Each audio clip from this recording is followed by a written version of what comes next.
ঢ্যাঁড়সটা ভাজবো একটু মশলা দিয়ে, সেটাই আজকে দেখাবো। অল্পই আছে, তাতে ডিনারে নেব।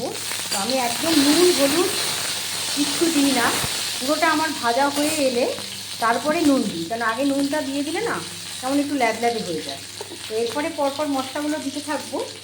দিয়ে দেবো একটুখানি হলুদের গুঁড়ো, দেবো একটুখানি লঙ্কার গুঁড়ো।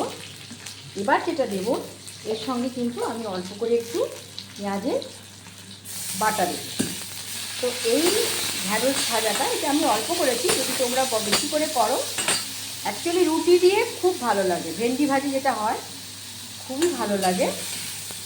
এবার যারা একটু, তাদের যদি চাট মশলা থাকে এর উপরে চাট মশলা ছড়িয়ে দিলেও জিনিসটা খুব টেস্টি হয়।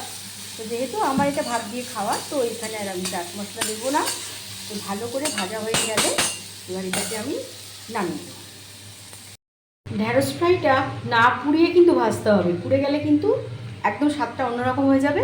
আর রুটি দিয়ে ব্রেকফাস্টে কি রাত্রে ডিনারে দেখো খেয়ে, মানে রুটি কীভাবে উড়ে যাবে বোঝাই যাবে না।